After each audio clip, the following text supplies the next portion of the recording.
మీకు కావాల్సిన వాళ్ళ పేర్లు ఉంటే అద్భుతంగా నమ్ముతారు ఈ రిపోర్టు. సో సుప్రీంకోర్టు మీద, సుప్రీంకోర్టు పర్యవేక్షణలో జరిగిన సిట్ రిపోర్టు మీద మీకు నమ్మకం లేదు. ఏం చేయాలి?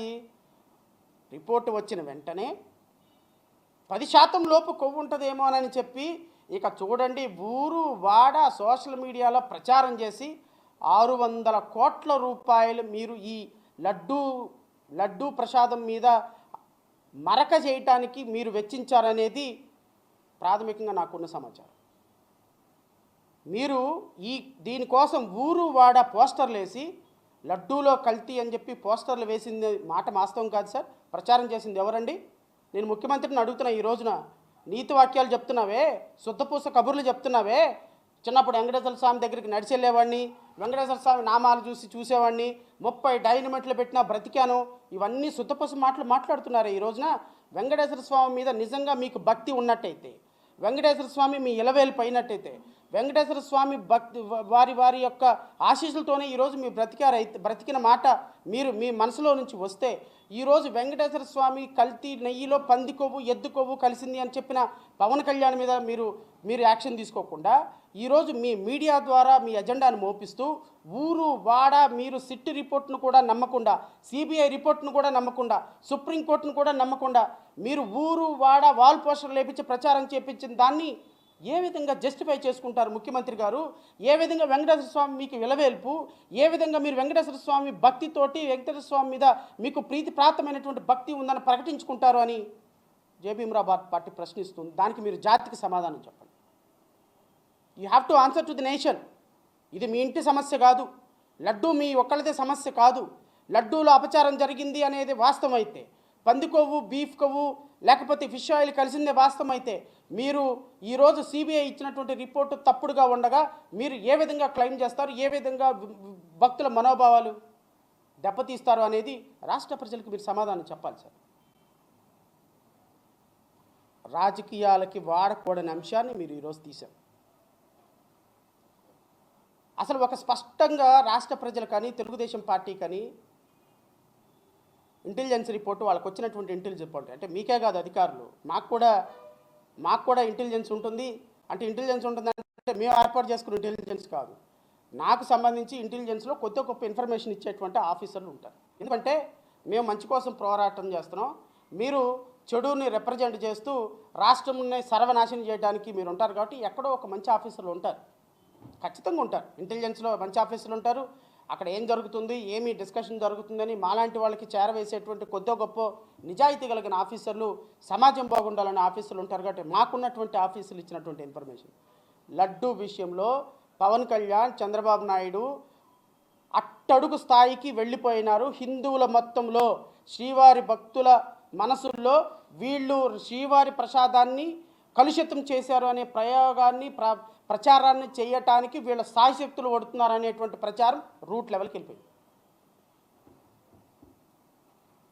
ఈ విషయంలో ప్రతిపక్ష పార్టీని తుపాకీతో పేల్చాలని శ్రీవారి లడ్డూ అంశాన్ని చేసుకొని జగన్మోహన్ రెడ్డి వేరే సాంప్రదాయం, ఒక క్రిస్టియన్ సాంప్రదాయాలను విలువనిస్తాడు కాబట్టి ఆయన్ని మీరు తుపాకీ పేల్చాలి అనేటువంటి ఒక ఉద్దేశంతో మీరు చేసినటువంటి విఫల ప్రయత్నం కొన్ని కోట్ల మందిలో మీ దగ్గర మీ మీద తూ అని ఊసే స్థాయికి మిమ్మల్ని తీసుకొచ్చిందని మీకున్న ఇంటెలిజెన్స్ రిపోర్ట్. అందుకోసమనే చరిత్రలో మొట్టమొదటిసారిగా మీ అందరూ బిక్కమొఖాలు వేసుకొని, మీ అందరూ పేలముఖం వేసుకొని, మీ 8 మంది మంత్రులతో పాటుగా ఏం మాట్లాడుతున్నాం, ఎలా మాట్లాడుతున్నాం అర్థం కాకుండా ఒక్కొక్కళ్ళు ముఖాలు మార్చుకొని ఈరోజు రాష్ట్ర ప్రజలకి క్షమాపణ చెప్పడానికి కారణం ఏంటి అంటే మీలో పశ్చాత్తాపం మొదలయ్యింది. మీ పాపభీతి మిమ్మల్ని వెంటాడుతుంది.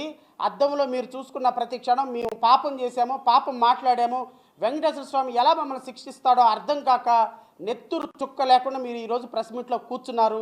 ఇది రాష్ట్ర ప్రజలందరూ విట్నెస్ చేశారు. ఎందుకు అంత దూరం? 164 సీట్లు ఇచ్చారు కదా, ఏమైంది? ఇంకా 5 సంవత్సరాలు ఉంది కదా. అప్పుడే 4 నెలలకే 5 నెలలకే కడాన పందికొవ్వు కలిసిందని చెప్పకపోతే ఏమైంది? దేనికి ఉపయోగం సార్ మీకు అది? మీకు ఏమైనా ఓట్లు తీసుకొచ్చే అంశం పోనీ రాజకీయంగా రేపొద్దున ఏమైనా ప్రచారం చేసుకోవడానికి ఉపయోగపడుతుందంటే అది కూడా కాదు. ఈరోజు మీరు మాట్లాడినటువంటి అవాస్తవాలని ప్రజలకి మీ ద్వారా నేను వివరిస్తాను. చంద్రబాబు నాయుడు గారు, పవన్ కళ్యాణ్ గారు మాట్లాడినటువంటి మాటలు చరిత్ర క్షమించకూడని మాటలు. మీరు ఈ రోజు వరకు కూడా ప్రజలు అమాయకులు అనుకుంటే ఎట్లా అండి? ప్రజలు పిచ్చోళ్ళు అనుకుంటే ఎట్లా?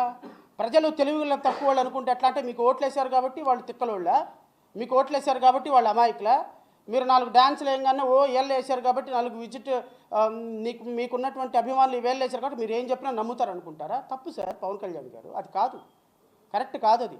మీరు అనుకుంటున్నట్టు ప్రజలు పిచ్చివాళ్ళు కాదు, మీరు అనుకుంటున్నట్టు ప్రజలు వెర్రివాళ్ళు కాదు. ప్రజలకి వాస్తవాల మీద ఒక క్లారిటీ ఉంది. మాలాంటి వాళ్ళందరం పోరాటం చేస్తే ఈరోజు మీలాంటి వాళ్ళందరూ అక్కడ కూర్చున్నారు. మీరు ఎరగదీసిందో పొడిసిందో ఏమీ లేదు అక్కడ. ప్రజాక్షేత్రంలో ప్రజల కోసం మేము ఫైట్ చేసి మేము మాలాంటి వాళ్ళందరూ రక్తంతో స్వేదంతో ఈరోజు నువ్వు, చంద్రబాబు నాయుడు, నారా లోకేష్ గద్దెని వెళ్తున్నారు. మిమ్మల్ని అదే స్వేదంతో మళ్ళీ దించుతాం, కంగారు ఏం లేదు. 2029లో ఈ రాష్ట్రంలో, ఆంధ్రప్రదేశ్ రాష్ట్రంలోకి అడుగు పెట్టాలి అంటే మీరు ముక్కోటి దేవతల్ని ప్రార్థించుకొని అడుగు పెట్టాల్సిన పరిస్థితి వస్తుంది. అది కూడా మేమే తీసుకొస్తాం. మళ్ళీ మీరు ఎవరి గురించి అవసరంలే. మిమ్మల్ని ఏ విధంగా అయితే అధికారంలో పెట్టామో, ఏ విధంగా అయితే గత ప్రభుత్వం మీద మేము అధికారం కోసం పోరాటం చేసి గత ప్రభుత్వం మీద ప్రజల్లో వ్యతిరేకత సృష్టించామో, అదే విధంగా ప్రభుత్వ పథకాల మీద, ప్రభుత్వంలో చేస్తున్న అవినీతి మీద మళ్ళీ మిమ్మల్ని గద్దెదించే కార్యక్రమం మేమే చేస్తాం. మీరు ఏ విధంగానూ ఆలోచించాల్సిన అవసరం లేదు. మిమ్మల్ని పొలిమేరల దాకా తరిమి కొట్టేంత వరకు జడా శ్రవణ్ కుమార్ లాంటి ప్రజాస్వామ్యవాదులు, ప్రజల కోసం పోరాడేవాళ్ళు ఈ రాష్ట్రంలో వాళ్ళ పోరాటాన్ని ఆపరు. లడ్డూ మీద మీరు చెప్పినటువంటి అవాస్తవాలు, ఎంత అవాస్తవాలు గుప్పిస్తున్నారు అంటే వీళ్ళు లడ్డు మీద. నేను వన్ బై వన్ ముఖ్యమంత్రి గారు మాట్లాడింది, ఉప ముఖ్యమంత్రి గారు మాట్లాడింది, పయ్యావుల కేశవ్ గారు మాట్లాడింది, మిగతా వాళ్ళంతా ఏం మాట్లాడలేదు. వీళ్ళ ముగ్గురు మాట్లాడినటువంటి ఈ స్పష్టమైనటువంటి వాటికి నేను రాష్ట్ర ప్రజలకు మీ ద్వారా కొంత సమాచారం ఇస్తాను. సార్, ఈరోజు పయ్యావుల కేశవ్ గారు మాట్లాడుతూ